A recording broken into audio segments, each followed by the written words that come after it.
Welcome into the DNVR Avalanche Podcast presented by DraftKings Sportsbook. Use code DNVR when you sign up for amazing odds boosts every single day. AJ, Megan, Rudo coming to you live as the Avs get the dub in Toronto against Toronto. It took 65 minutes plus to get there. Took about 68 minutes. Was that 3 minutes is what the shootout takes, roughly? Yeah, I mean, about a minute Per side. 1-to-1, yeah. I'll take it. And I even think this is a great game to ask how on. Because the production maybe wasn't there, but boy howdy, did I feel like it was the early 2000s and you were playing some dead puck era hockey. The defense was excellent from both sides in this game, to be honest. You talk about dead puck, man. That was basically Toronto with it tonight. Because Colorado's defense locked them down. Gave up very, very little. Best scoring chances happened early, and that was the end of it. There was no late. They just never got it geared up. Yep. It was a fantastic defensive effort from Colorado tonight. I don't know who just had that comment on there, but tonight's game did feel like a playoff game, for real. Obviously both sides missing some key players that may or may not be back in the playoffs, but nonetheless, there was some of that energy to it. 60-second rundown. I didn't assign it, so I assume it's on me. I can take it if you want. I'll do it. It's fine. All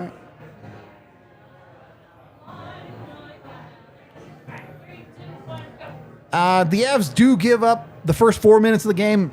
Not great for Colorado. Morgan Rielly gets two chances. One goes off the post. The second one he's able to convert to put the Avs in a hole early. You do see the Avs get a little bit of puck luck on the power play later in the first. I think there's a good argument this puck was going in anyway if it gets through because you have Val Nichushkin on the back door there. But Mikko, looking for the little slap pass, ends up going off. I think it was Jake McCabe.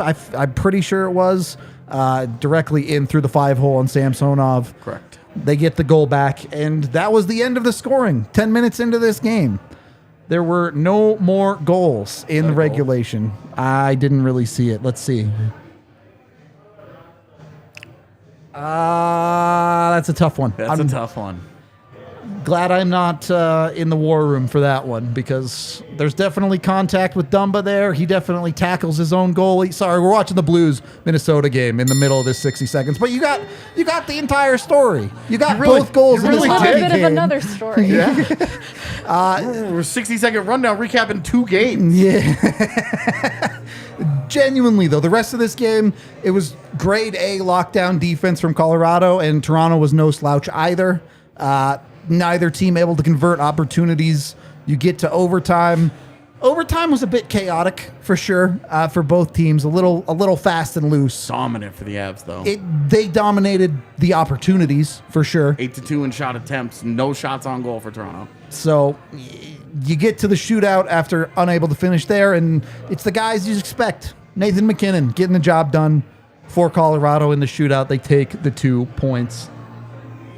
Rewind it all back. Let's start here. Let's start with a couple of the negatives. There are not a lot. I'm mostly positives coming out of this game. I think there's a lot of positives we're going to talk about.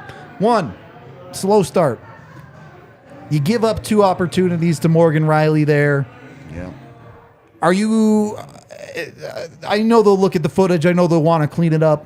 Is that a, hey, 2 good teams, stretches like that happen? Or is that a, they need to be better out of the gate moment? It's one of those questions where sometimes they've had hot starts, but then they can't maintain leads. And so what matters is the end result. You obviously imagine that is going to be something that they break down in the film room to eliminate from happening again in the future because it is avoidable and is something that should be worked on. But in totality for this game, it is a good team response to not allow the moment having a goal scored so early to defeat them from playing good hockey through the rest of what ended up being a really long game. And I think that response from the Avalanche is ultimately what you want to see and what you ask of them. Agree. I think what I didn't like about it is that the chance came in the same basic defensive breakdown. Same area, same guy, yeah. And against the same line. Yeah. And so I didn't like that part of it. The response is great, though. because Yeah, for sure. They give up one high danger chance the rest of the game. end of 56 minutes of hockey left. and a 3-on-3 overtime against a team that is very well equipped for overtime. Yep. I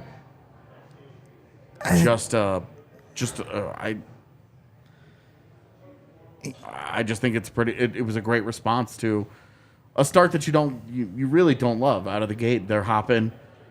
It's 1-0. Like it's like what you don't want in Toronto. But then the response from that is to completely shut it down and just remove their offense from the rest of the game. They finished with what, 18 shots on goal in regulation? Yeah.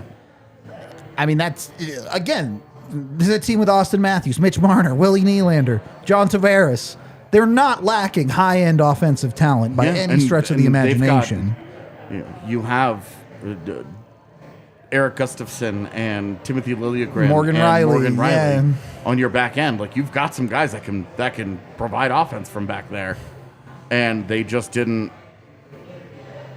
Period. Yeah, they just didn't. They just didn't. The tonight. Avs said no. The defense, the defense that we saw start in period 2 of the Arizona game has just continued. Yep. But this is they've now played 8 periods of hockey, 8 periods and 2 overtimes of absolutely dominant defensive hockey. Yep. Oddly enough, this overtime started like the Arizona overtime where they lose the face-off, yeah, right. steal the puck, and then have it for the rest of the time. Take over the rest of the thing. We'll get to all of that. I do want to rewind back to the goal a little bit. I think the one frustration for me, that's your top line. It's Nathan MacKinnon completely ignoring a coverage, cutting in behind his own net. It's Evan Rodriguez sitting in the middle of the ice pointing instead of moving his feet. That leaves a dude wide open in the face-off circle. You want better than that from your top guys. I'll put it that way. And I just don't. I would struggle to put Evan Rodriguez back on that line after tonight. I just don't think he was good enough tonight in any way, shape, or form. I think he struggled all over the ice. And, it wasn't a disaster. The Avs won the game. Things worked out well.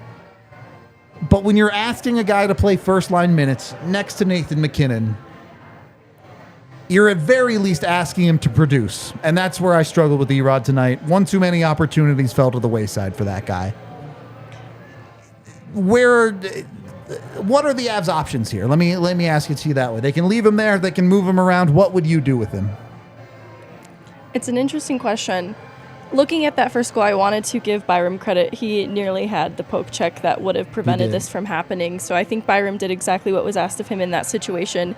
It was the defense provided by the forwards that left me wanting. Yeah. Erod being one of them, getting caught a little lost in space there, watching the play unfold instead of moving his feet and being involved in it. And looking at his last few games, it's not that they've been as egregious as they have been tonight. It was observably bad. But he has been slow. And he hasn't been contributing in a way that we know that he's capable of, too, especially at points earlier this season. I look at what John Cooper did with some of his stars in a recent game. Actively benched his top line for an yeah. entire third period. And I don't know that is necessarily what Bednar should do in this situation, because I think he did the opposite tonight in letting him be the first skater out on the shootout. I think that was a vote of confidence to see if that would be the thing to get him right, and it wasn't. And that's hard to pin that much expectation on a single moment in a shootout, because there were several moments throughout the game that he could have righted this a little bit. But moving forward, I think it is going to have to be something a little jarring, and I'm not expecting it to be a change that is lasting. Like, even just in the Dallas game, the brief move with Malgin and Rodriguez, I think is meant to spark a little bit of something in him, and I hope it's not viewed as a punishment, but I do think a little bit of change of scenery is needed from him right now to get things in order, because you could see the frustration on him in the shootout, too. I don't think he's satisfied with this, and he's somebody who... You would talk to him like when the Avs are having finishing troubles, and he has a pretty clear idea of what's needed. He needs to grip his stick a little less tightly. Yeah. And I think he's in a similar place, but he might benefit from a little bit a change in line mates. And honestly, with Lehkonen out, I think they can afford to do a little bit of tinkering. For sure. I would argue he might need to grip the stick a lot less tightly based on tonight. 100%. I think he's getting in his head a little too much. AJ? Yeah, I mean, I agree with everything that she said, certainly, and certainly about tonight's game. On one hand, you like a guy that is constantly in position to have scoring chances. Something's being done right? Absolutely true. But also, when you're playing next to Mikko Rantanen and Nathan Mackinnon as the third guy, imagine that. Like, you're in some positions to have some scoring chances. You know, the one in the third period that really stuck with me when it looks like a nothing entry, McKinnon over to Rantanen on the wall, and he passes it back into the middle of the ice where Rodriguez is trailing. That is a thing that is not going to happen on other lines, and Rodriguez did nothing with it. Yeah. And, like, some credit goes to Samsonov. Sure. You know, he stops all the shots, right? He stops the ones that go on net. And if that's not the case, then we're not having this conversation right now. But you do have higher expectations that when you get higher quality scoring chances. I mean, it's the one in the first period for me. Knowing the result of them, you definitely are like, wouldn't you have liked to have seen an Alex Newhook or a Dennis Malgin or a hell, just for fun, an Alex Galchenyuk? Yeah. With scoring chances of that caliber. Yeah. Because Erod does nothing with them tonight, and where I'm less inclined to make a change there is because I thought the rest of the lineup was so good together. I don't disagree. That I'm a little iffy on. You can't make a change in a vacuum and just say, well, Erod has moved and now you're fixed. You know, it's okay. Well, who goes up? And I think that's where you and I are probably going to end up agreeing on this. That's where if you do want to make that change, it's a radical one, because how do you feel about changing up a lineup that defensively was Lights fantastic? Out. Yeah. And your forward core was fantastic defensively as these in these groups. The one change you're trying to make is Erod. So I actually don't know if we were going to say the same thing, but I'm on Newhook being elevated. I'm good with it. I'm on Newhook being elevated there, having Galchenyuk move to center on the fourth line. Yep. Honestly, Rodriguez could do that too. Yep. And then having it be this mix. I think you should keep the Eller Cogliano OC line intact. Totally agree here. And then just have that be the swap then 1-for-1 with Newhook and Rodriguez. And it can be very much temporary too. Like, this could be something that lasts a few shifts in a single game. Yeah. If they get into Ottawa tomorrow and Evan Rodriguez is flying around and doing whatever on the fourth line, you have no problem being like, all right, made our put point. him back up there. Like, yeah. well, but that's you could also look at it and say, look, he has found his way to production over the last 7-ish games.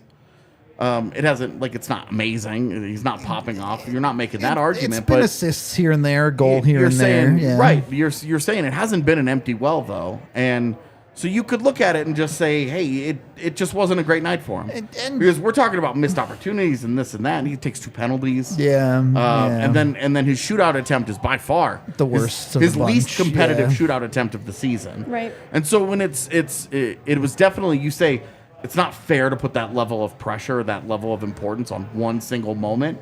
But Bender did once again turn to him and say, tap him on the shoulder and say, I trust you to get it done. Right. And not only does he not get it done, but he doesn't get it done in anywhere close to the caliber of level that you've come to expect from him in that moment. And so it just feels like this was not his night. It was not a good night. And totally understandable. If they feel that way, they want to put him back up there. Wouldn't complain about it for a second. It's more so just, hey, if they're going to keep putting him there, you need better out of him than what you saw tonight. That's all there is to it. Yeah, and I think you could easily make the argument that he has a short. If you keep him there for tomorrow, it's a short leash. If he looks like this again, you have to. You do not take a lot of time to make that changeover and say, because I'm with you. I think Newhook is the guy. He's been in the lineup. He's played well. For me, there's been some dues earning going on this year.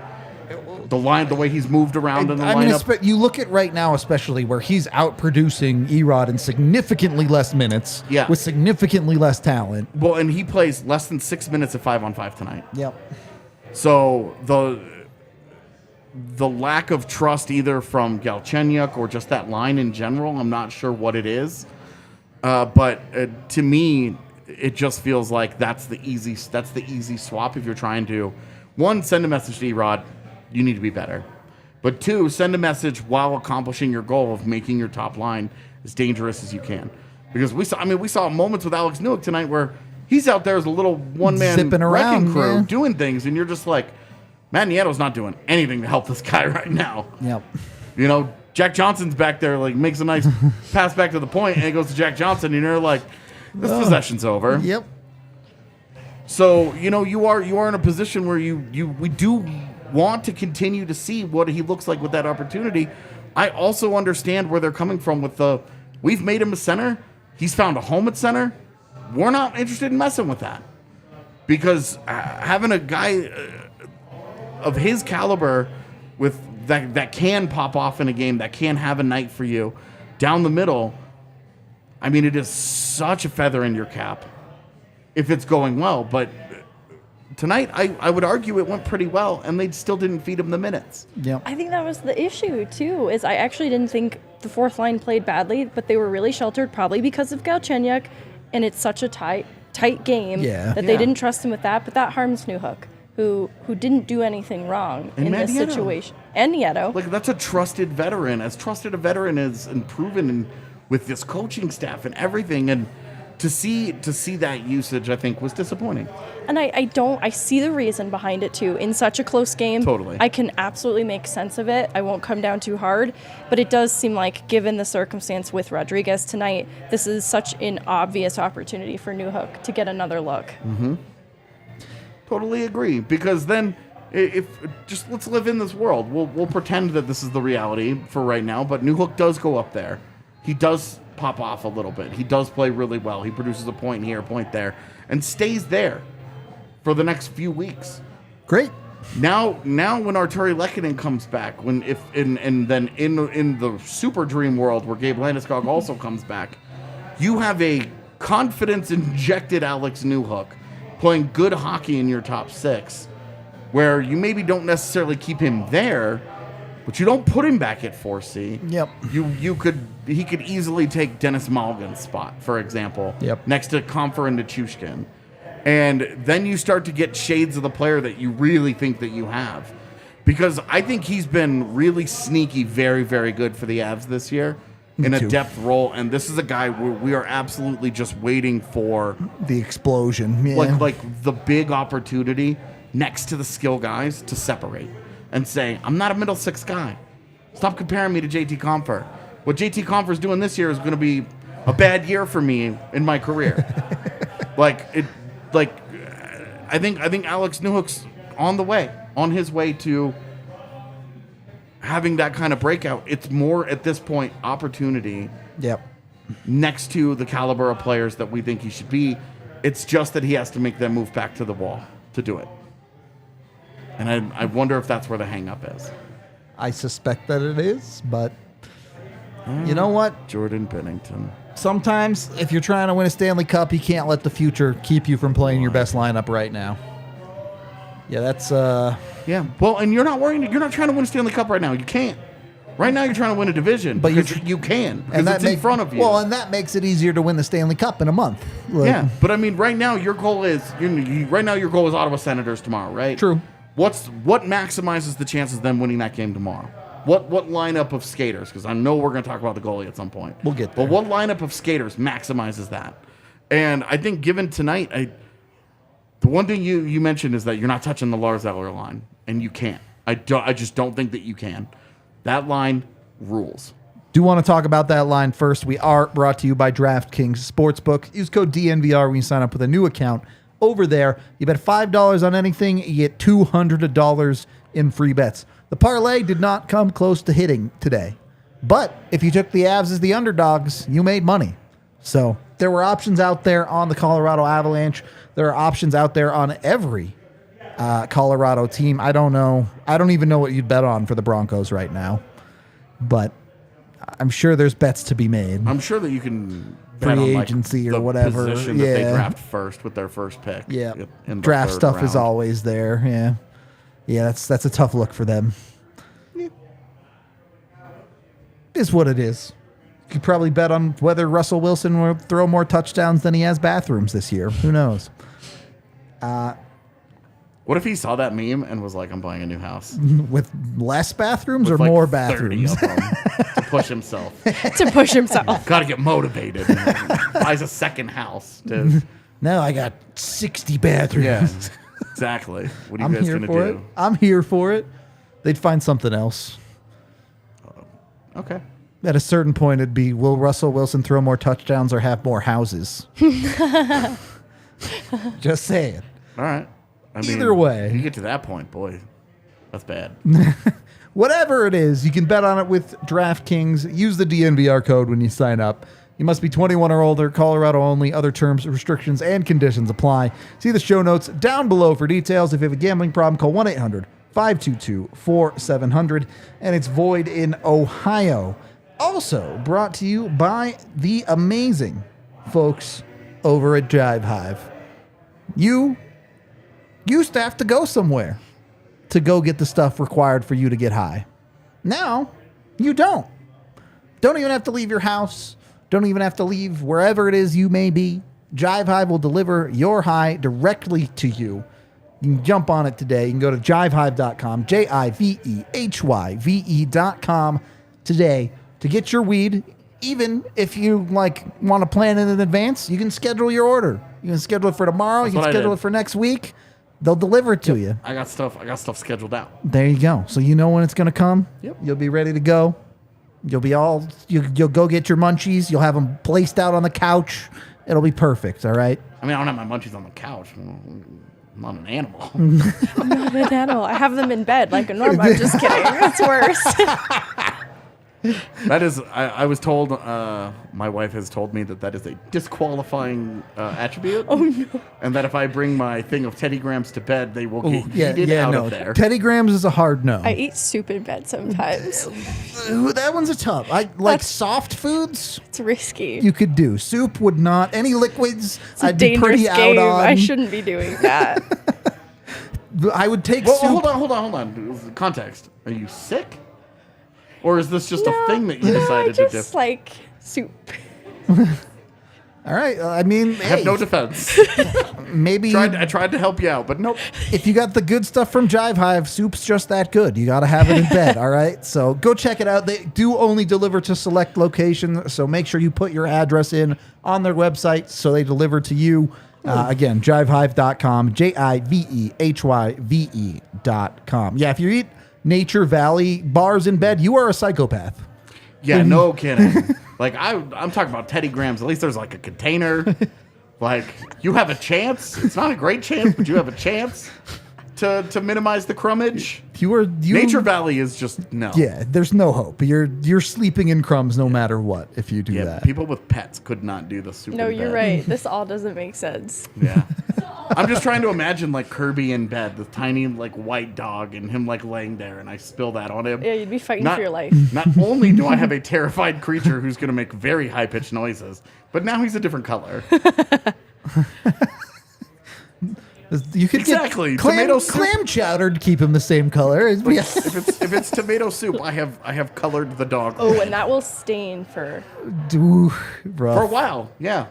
You know from experience? No, Z's previous dog was a white bulldog, and the Skunk. first time I ever met him, he had some buffalo sauce dropped on his face, and so he had this orange spot on his forehead. Amazing. And I didn't know. I was like, I didn't know if that was normal because I Just thought it was a spot. Well, yeah. so I asked. I was like, "Is he okay?" And like, then we started tracing what had happened, and it turned out to be a very funny story of just a kitchen whoopsies, and then the dog just always being underfoot and had an orange spot for like 3 weeks. All right. Two things. I want to get into Lars Eller. Tiff, do you want to go get us some winner shots? Did we hit 100? We did. You Which we- rascals. Yeah, you animals. We appreciate you, chat, for getting us to 100 likes. We'll do some Dr. Dubs winner shots just for you.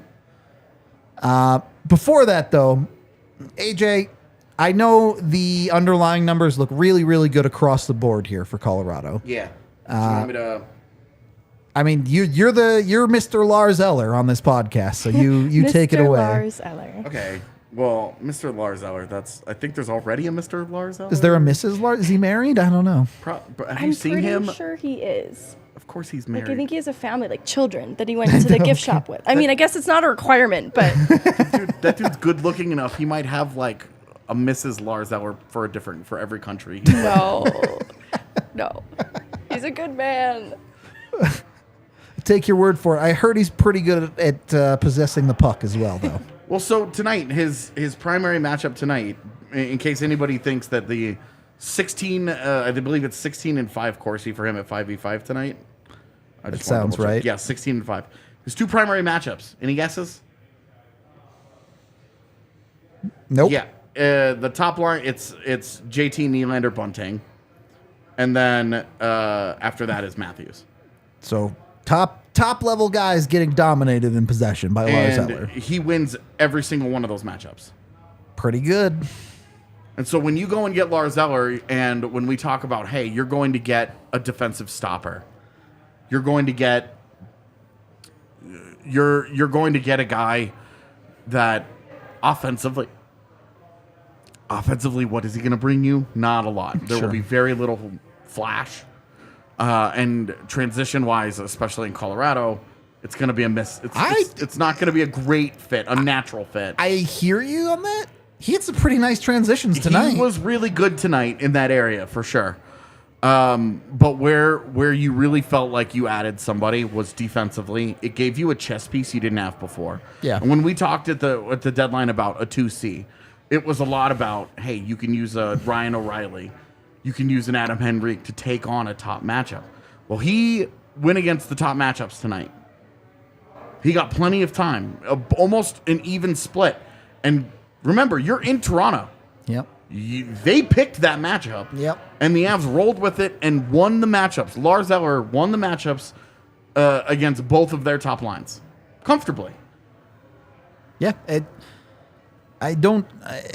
Not just that he won those matchups, but you're taking a look at a lineup where the Avs have been without Gabe Landeskog Yeah. for a minute. And I get Landeskog's not a center, Thank you. so there's a little bit of a different calculation there. Obviously, they lose Lucky the other night, not in the Wait, hold plans. on, there's only 3? Yeah, I've never done one. Why? Yeah, that's... Yaya does them with us, Tiff. Yeah. Come on, get it together.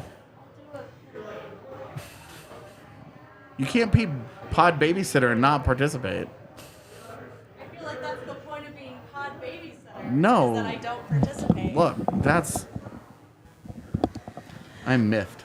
This has to change for the playoffs, Okay, just so you know. that's fine. That's fine. Okay, We're next. cool okay, there. We can agree. we will start this rule tomorrow. Great. Next Good, tomorrow. good. Next tomorrow. In. So I maybe not to Lars Eller specifically, but to the Avs dominating possession. To a terrific defensive hockey game. Well, they lose Mackinnon. They don't have Helm. The PK needs help. He fills in a lot of holes there, doesn't he? They seem very large. Yeah.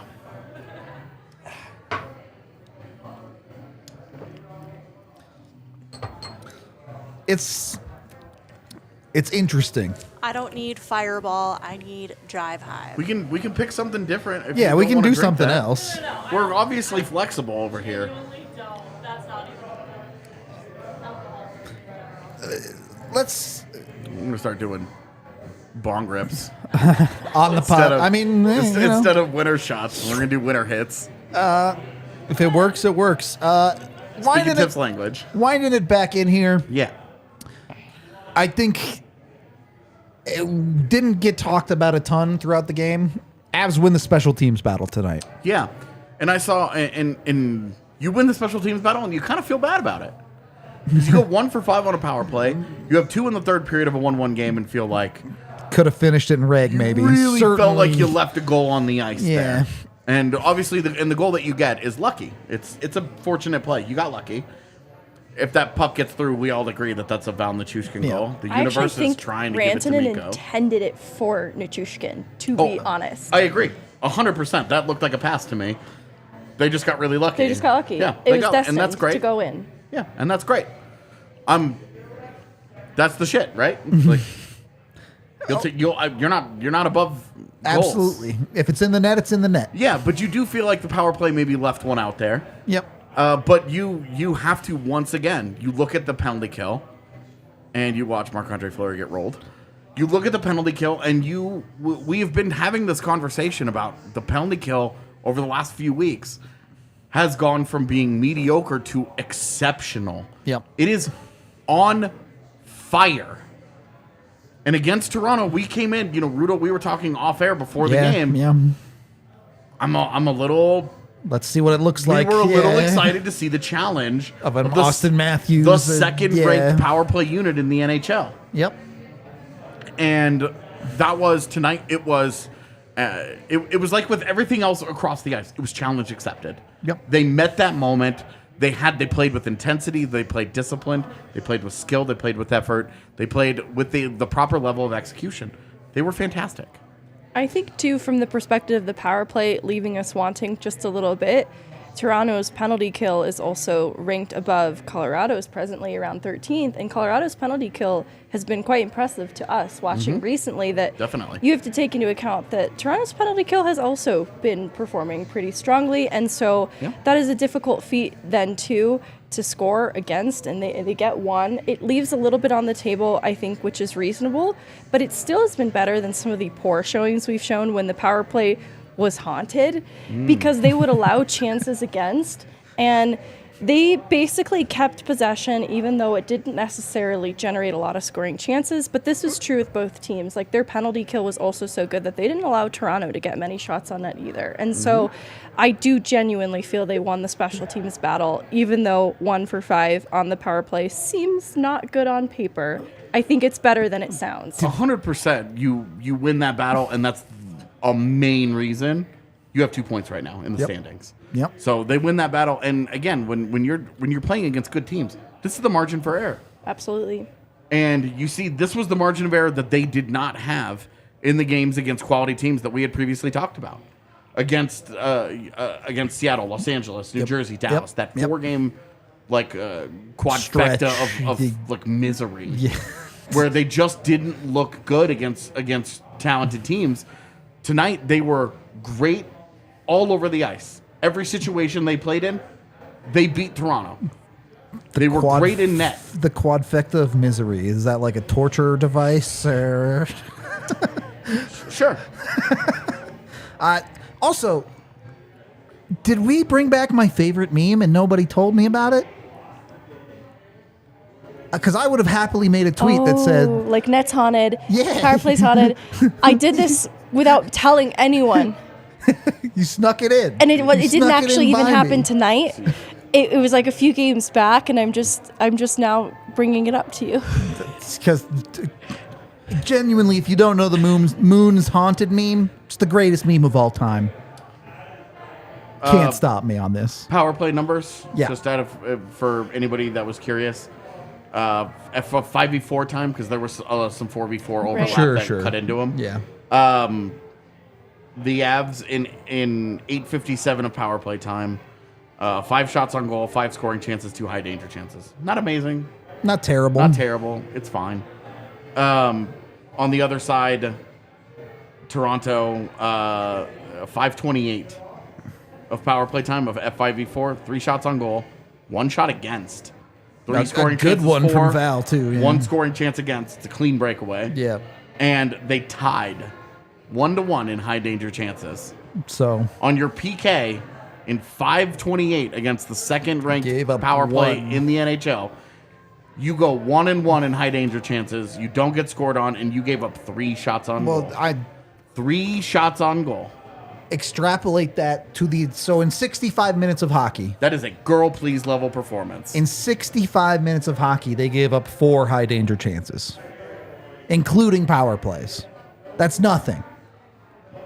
For the record, the worst team in the NHL averages about 10 per game. Averages. Yep. The Avs gave up 4 to one of the highest powered offenses 4 in the league. to Toronto, in Toronto, with them getting to set matchups with no Arturi Lehkonen.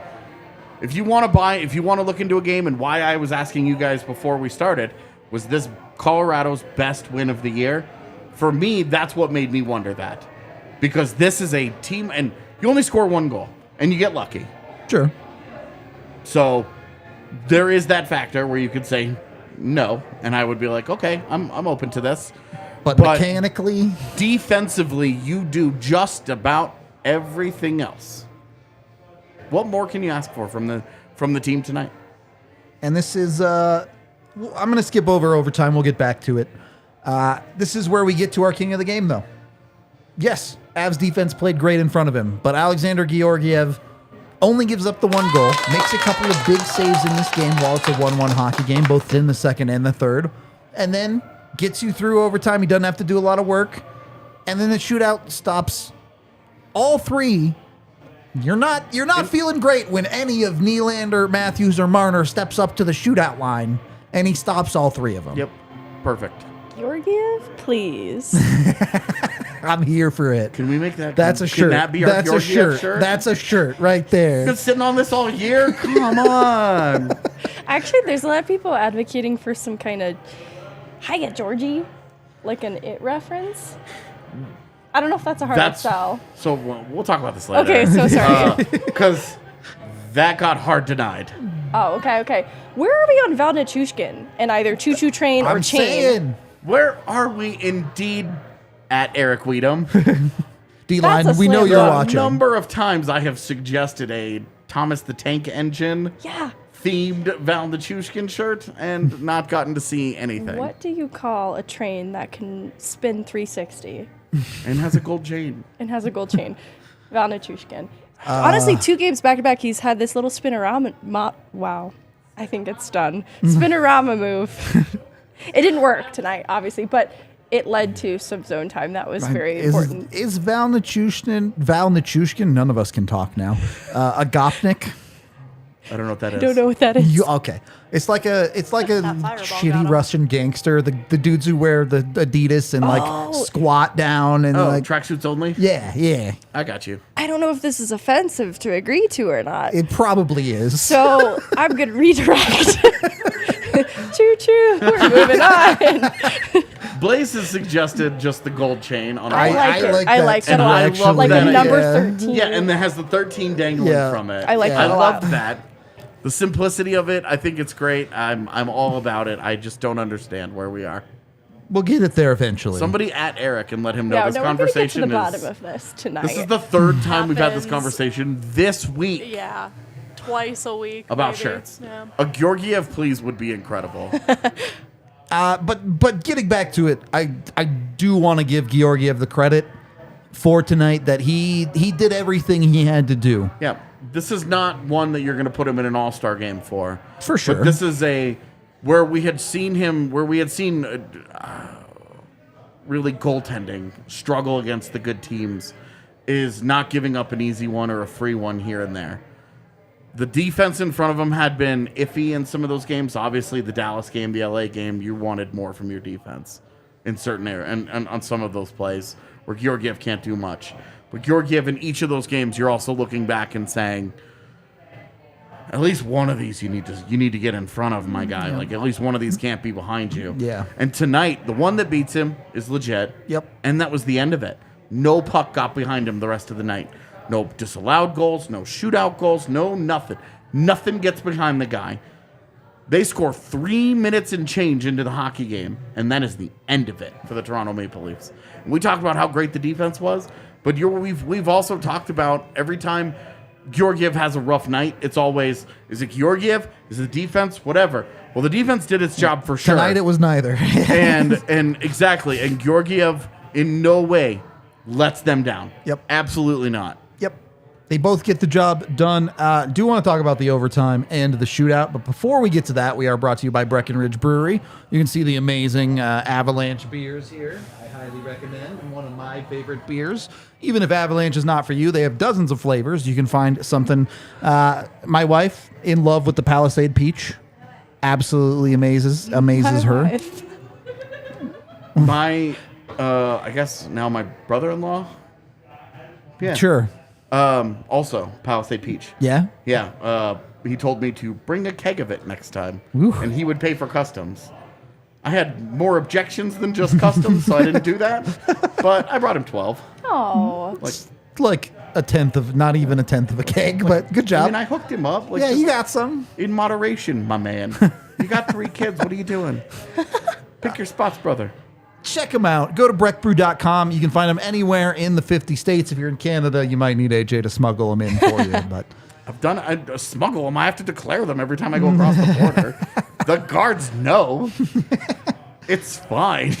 if you're in the better country, though, you can find it at your local liquor store. Don't do this to me. Don't do this to me. I'll take this. You don't have to say anything. It's the better country. I feel like an honorary Canadian sometimes. Like, I don't know if I even claim myself as an American. I felt like an honorary Canadian before I married a Canadian, and now I'm like, you must accept me as one. I say that, but like the Canadian national anthem just dominates the U.S. national anthem. so good. I was so afraid with how you started that. No, it's so good. We are both huge fans of the Canadian anthem. Good. There's a lot of things I love about Canada. Don't get me wrong. Anyway, Breck Brew, get your beer, get the good stuff. And then you can go over and check out, none of us are wearing them tonight, but Shady Rays. Go get your rays to make sure you're not getting migraines like all of us get when we stare into lights. They work really well for preventing migraines that are light-based. Let me tell you. Stare into lights like I spend all show. Okay, well now I am, but that's on you. Like staring at the thing, but that's not the case. Lights, if they're around, all right, they help prevent migraines. We can agree to that first. like there you go. You got the shadow working. Yeah. They also work for the thing they're designed for, to prevent the sun, their polarization. And they have a bunch of different options there. They even have some blue light filtering ones. If you're nerd gamers like AJ and I, that is an option. You can jump on that. Tons of different options, tons of different styles. They even have ski and snowboard goggles if you are a ski or snowboarder. You can get 2 pairs and use code DNVR. You get 50% off your purchase. That's essentially buy one, get one free right there.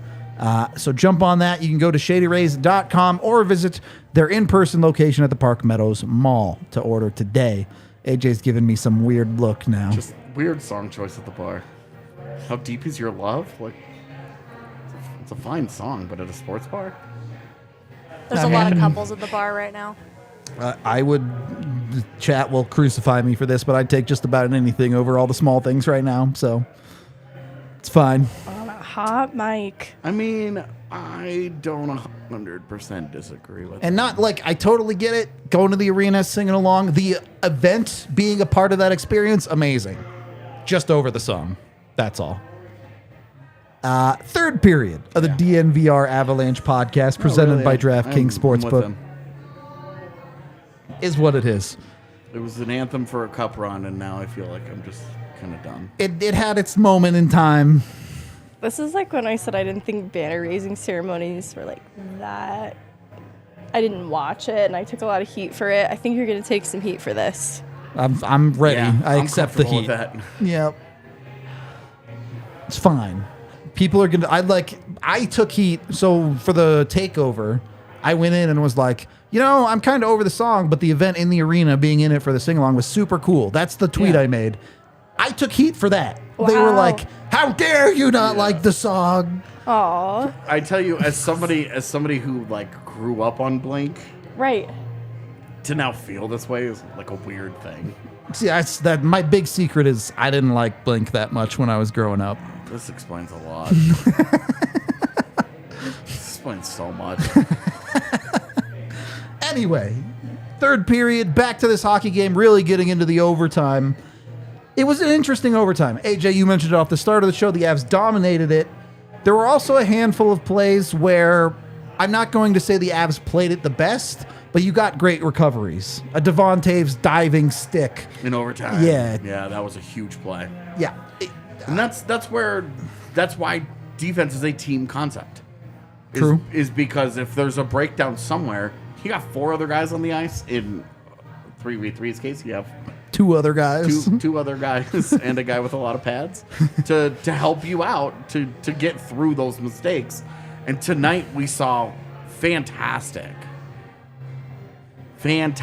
team defense. Recoveries were exceptional. Their play through the neutral zone. You would not know that Toronto is a team that wants to play with speed through the neutral zone if you watch tonight's game. Because if there was one team that did play with a little bit of speed, it was Colorado. Very rarely Toronto. I getting away from overtime here, but I can't give the Avs enough credit for their neutral zone play tonight. It was so good. Seamless. You said it during the game, too. Yep. It's weird because these are, when they're executing it well, it looks like nothing, right? The switches, the circling back, the change-offs in the neutral zone. Well, as always, a job well done looks like makes the game look easy. Yep. And their team defense made the whole concept, the whole X's and O's of, well, if you get this guy, then you get this guy, and then you get this guy, and there's 5 of them, and there's 5 of us. Everybody should have somebody, and all right, let's go out there and do that. It makes it look really easy when they execute at such a consistently high level as they did tonight. But it's very hard to do against skilled teams. They find space. Skilled players, that's what makes them what they are, is that they either have guys on them and then they shake them, or they shake them and have space. And Colorado allowed very little of that after the goal. 3 minutes in. Yep. It's not like the goal came halfway and then they locked it down and then Toronto had a bunch of opportunities. No, Toronto's best offensive push came in the final 5 minutes and lasted about 90 seconds. And that was it. You held this team This is a to banger. 18 shots on goal. Yep. And then 0 in 3v3. 0. Literally in 3v3. none. It's the thing I think about because watching the overtime period live, I felt so much more nervous. And I shouldn't have because the Avs controlled possession. Honestly, I think they recovered from their own mistakes, and that's where the nerves came into play. Exactly. And it wasn't total disastrous mistakes. It was that the shot selection that gave you the best chance to win? And it was things like Devon Taves tipping the puck out of play and like a clear. I don't even. Yeah. It was odd. But those things gave me pause. But honestly, upon reflection, it was still a dominant overtime period by the Avs. The other thing I wanted to say is there are a few games like this where I feel like analytically, Avs obviously had the edge over Toronto, but I actually felt like Toronto played better than the analytics support. I'd agree with this. And that's why I feel like this victory feels as good as it does too, because it was a really tight matchup. Yep. Toronto, like even though they had fewer dangerous chances, their dangerous chances felt quite dangerous. And when you have Austin Matthews on the ice, those guys live in danger. Like that's the guy. It's Top Gun out there. It's Maverick every time. I never know what you're going to get, and if you make a mistake, they crush you. It's the mistake making and the way the Avs play defense. A lot of the time, they're very good at getting in passing lanes. They're very good at breaking up plays before they happen. Mm-hmm. You look at some of those plays and you're like, oh, if that pass gets through, guaranteed high danger chance is coming. Yeah. So it is very much on a knife's edge at times with that.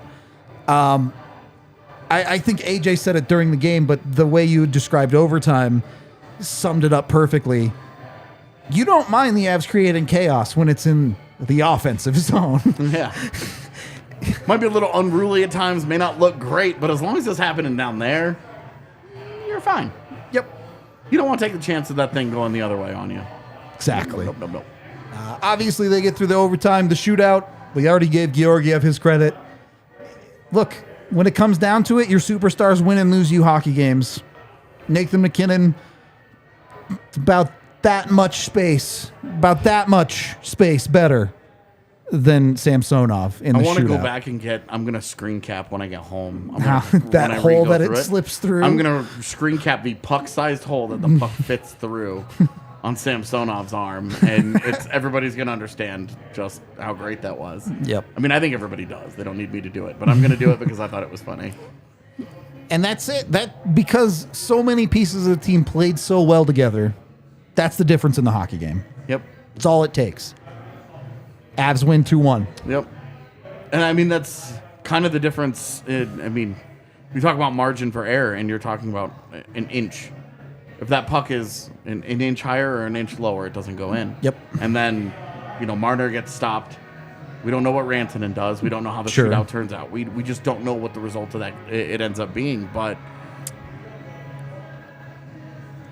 where we are with the result that is, we live in the world that we live in, and Yep. that did happen. And we've seen the Avs be an inch on the other side of this conversation this year, where it just didn't go their way. And Well, and look, tonight it did, and they earned those 2 points. you're right back. You're 2-0 on this road trip. Yep, you're 2-0.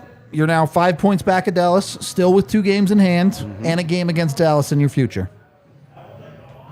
Congratulations, Avs. You now control your own destiny again. Kinda.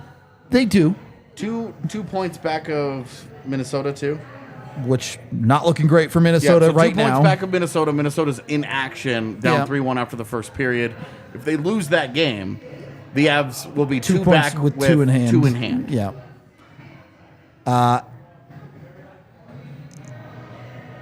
A couple different things. Well, let's get to this first. The Avs do play Ottawa tomorrow. Yeah. There is no break here. One, Georgiev or Kincaid? Well, it's Johansson. Oh, yeah, my bad. Sorry, they swapped. Georgiev or Johansson?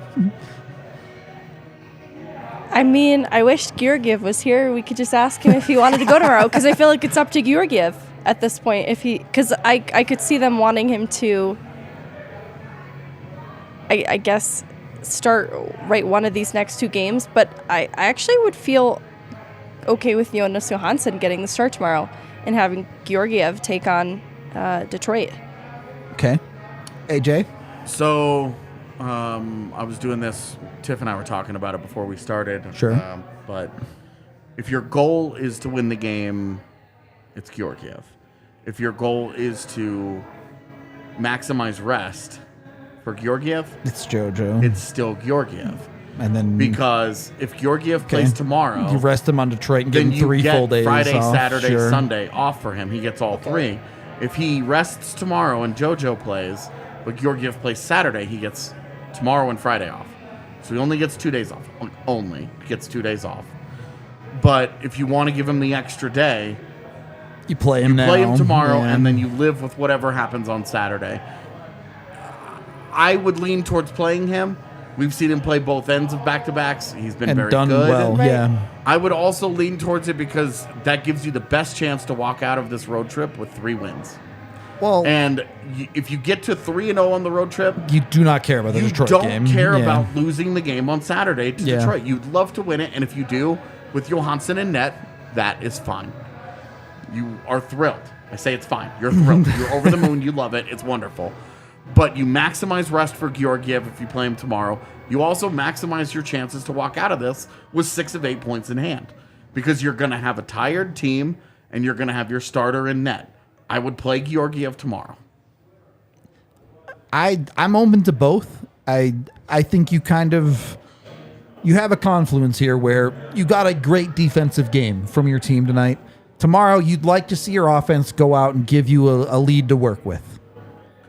Yeah. And you play against a much weaker defensive team For sure. in Ottawa than what you did tonight. So you like your chances of your offense, Getting a bit more. Yeah. going a little bit harder, but your defense probably won't be as good on a Segababa true. against a rested Ottawa team. Ottawa's not playing tonight. It's advantage Ottawa tomorrow. Another reason why I'm playing Georgiev. Fair And enough. if he gives up 3 in the first period, then you pull him, and he gets his rest true. anyway. It's true. It's funny you say that, because that was almost intentional with the Dallas game when Kincaid did come in, because Bednar didn't feel those goals were even Georgiev's fault. He just knew that Georgiev was starting the next night, wanted him to get rest, and decided he should get it sooner. So it's a very real thing that Bednar could do. Yep. All right, let's get to some of these super chats and let's get out of here. $10 from Melanie, who says, thanks for your insight. Always appreciated. Go Avalanche. Thank you very much, Melanie. We appreciate the $10. $5 from Billy, who says, love the Cogs Eller LOC line, a grind it out and cycle the other team into the ground line that the Avs just didn't have before. A great playoff line. The only thing you'd love about it is if it was your fourth line instead. Yeah. Or if your fourth line operated and you had 2 third lines and the Sure. usage was a More lot more. 3A, right. 3B. That would be the only thing, because offensively that line is going to give you just not a very ton. little. It's just not They'll a spend ton. plenty of time in the offensive zone. Just won't put it in the net. Yeah. Exactly. They won't score a lot for you, and that's the only thing about it. That's the only criticism you really have, is that as a fourth line, you would have the best in the league, one of the best in the league, one of the most effective in the league. And then As a third line, you're still pretty happy though. for sure. No complaints tonight. That's for sure. $2 from the Schick, who says, nothing but love for this team and for all of you. Much love, Schick. Appreciated. And then $2 more from D-Grow, who says, thank you, Leafs, for the warm-up game. We got this. I wouldn't call it a warm-up game, but as AJ kind of already alluded to, it's these games where you go, oh, right, yeah, the Avalanche can take on anybody. Yep. So, I mean, this is the one that gets you hyped about. They could do this. Like, they can make a serious run for the Central if they can go into Toronto and beat these teams. who can't they beat? How many losses do they have left on their schedule in the regular season? 16 games left. We looked at the schedule on yesterday's pod, went game by game, and we were like, there are 4 good teams left on this, and Toronto was one of them. They beat Toronto. Yep. Catch their dubs where you can. I am about good here. Any final thoughts from either of you two? No? I think I'm good. I mean, we got another game tomorrow. I got excited. Hold on. How did we feel about, in very limited capacity, Galchenyuk? There were people in the chat who were really dissatisfied. I honestly feel like this is just too limited a body of work for us to really evaluate on. Agree. But I personally took no issue with the shifts we did see. Also agree. I had genuinely zero problems from him. Would have liked to see him more understand the usual cutting of the fourth line in a close game. Right. Would really, really like to see him, especially in a back-to-back situation. You hope that dude gets some legitimate minutes tomorrow, for sure. I'm kind of hoping for that, and then we could probably better assess how we felt Yeah. about it. But really nothing that alarmed me in this brief debut. If anything, I would lean positive from what we saw from the game. same, like his first 2 shifts specifically. And I think he only ended up with maybe 5. Yeah, it wasn't a ton. He didn't play at all in the third period. It was 3:22 of ice time. It's just, how do you feel? Right. You got to be working hard to feel To overly find- negative about 322. where Right. If there are 3 goals against, then it's pretty easy to be like, hey, maybe something wasn't great here. But 322 and 5 shot attempts were 5-2, I think, in Colorado's favor. Like, I want to bring us back to this world too, where there are like 6-7 minute nights from a Martin Kaut type player, and he wouldn't end up in any of these boxes, whether it be shot, hit. And Galchenyuk managed to make himself visible within 3 minutes, 2022. yeah, Fair I point. mean, 322 is below our grading cutoff Yep. that we used to have when we did play. You had to get at least 5 minutes. It's such a limited sample that I don't know how you could feel either direction without goals happening. Like the Right. process is fine. Like what you saw of him tonight, you're like, great. Now can we get it to 522, 722? Right. Like That's- I think the that's game fair. tonight begets more ice time tomorrow night. I think so too. It was the closeness of this game, I think, that hurt him. Yeah. But Yep. I definitely agree. Yep. All right. So, Go ahead. Go blow Ottawa out of the water tomorrow Boom. and give Alex Galchenyuk 12 minutes, and we'll see what's up. Give Galchenyuk 12, put Newey on the top line. Look, I'm telling you. Next up is World Hunger. solving all the problems on the Winners Lounge pod tonight. We're going to get out of here for the day. Of course, we have you covered tomorrow for the entire game, so be sure to tune in for all of that stuff. We love y'all. We appreciate you, and we will see you on the next one.